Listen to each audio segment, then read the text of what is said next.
24th of January, at around 3 p.m., the title for the first Stories of Sodor Season 6 episode is leaked, Betrayl. And of course, being a Stories of Sodor fan, I decided to do another discussion video about what the first episode will be about and some predictions about Season 6. This is a Stories of Sodor discussion.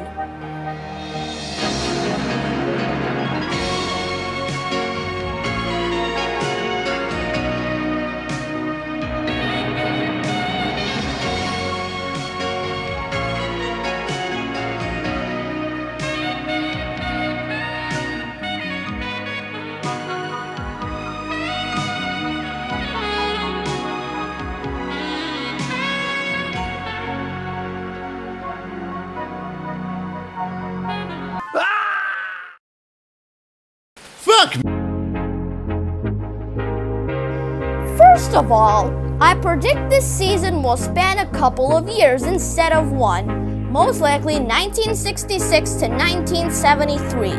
I believe the intro will change a bit. Why? Because let's look at the two intros to the first two episodes of Season 5, Vandalism and Competition, back to back, and tell me if you guys can spot the difference. These are the Stories of Sodor.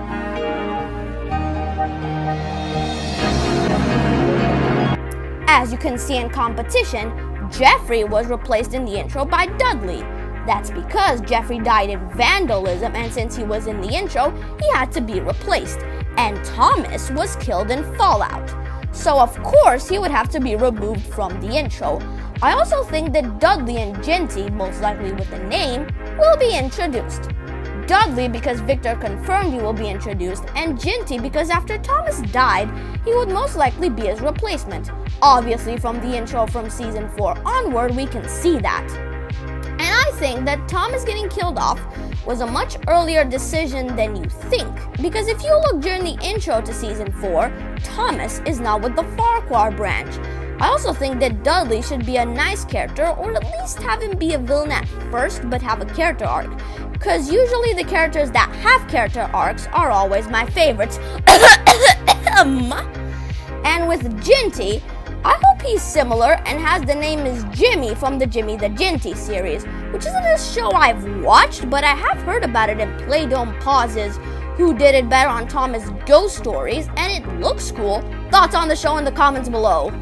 I also think that some characters are going to die, but only a few, because after 9 characters, 61 if you count all the people that died in the munitions disaster, as well as Jeffrey and Thomas's crews, I think Victor needs to slow down a bit with the killing. But I'd say that Peckett, Glenn, and Bill, because in the Sodor special Non-Faceless Vehicles, it is shown that Bill is too proud to retire and will go for the final firing. And Glenn because we do see his model in the Season 5 preview. But who knows?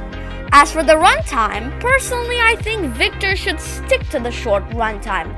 That's because after a whole season of short episodes, we are already used to it by now, and going back to long episodes would be jarring.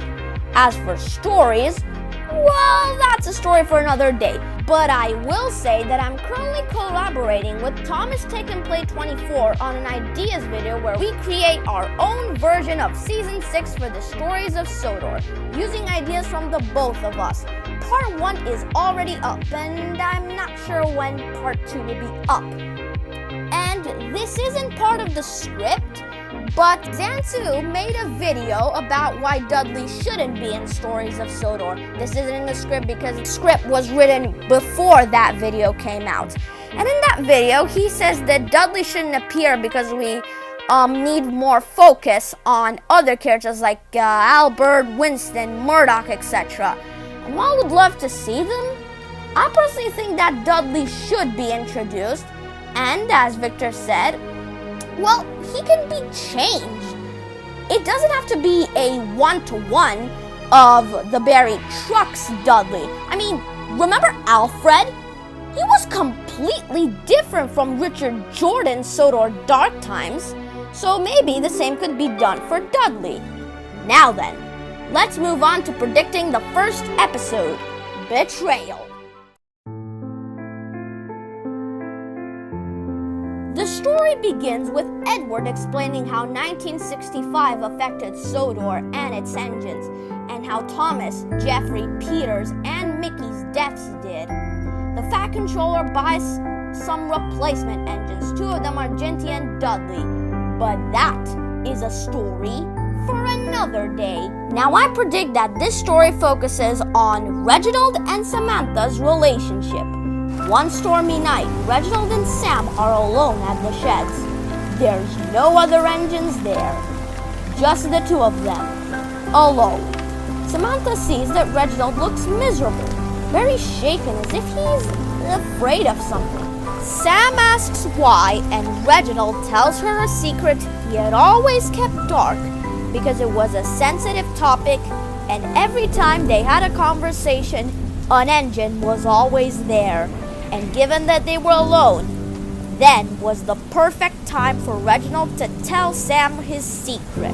Before coming to Sodor, his best friend, a GCR Class 8K named Jake, was killed when he was pulling a train through a thunderstorm, slipped on wet rails, derailed, and his boiler burst when he tipped on his side when he crashed, causing him to die.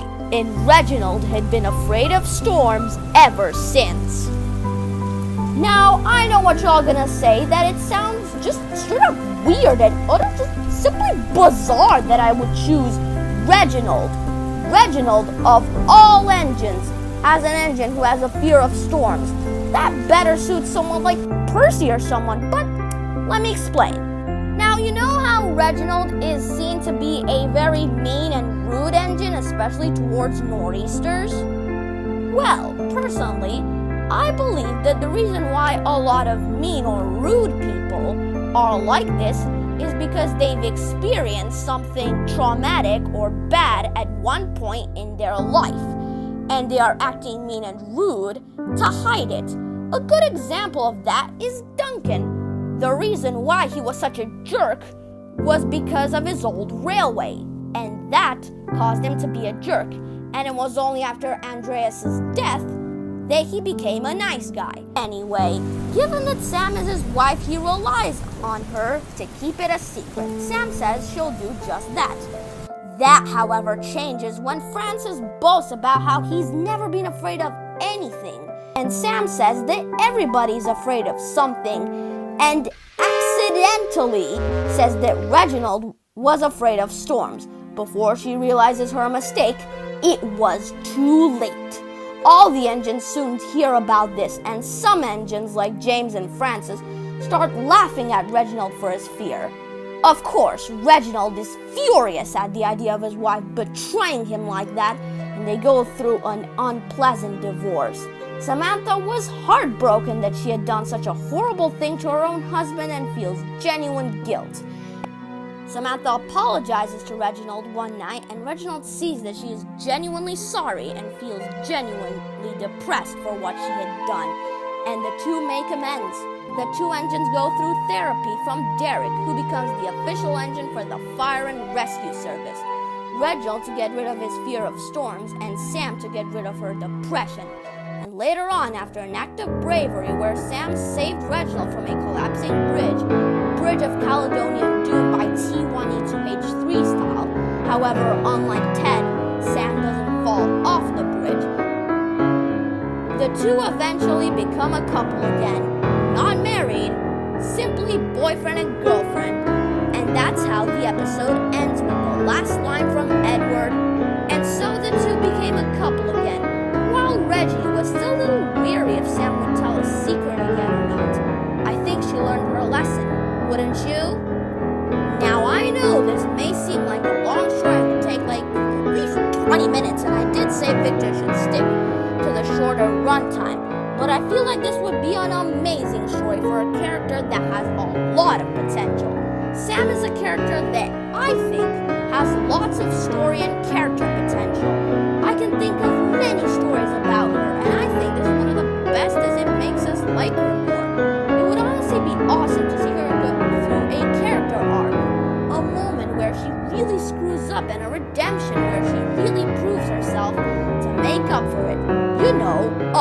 character arc? Because as I said, the characters that do have character arcs are the best ones.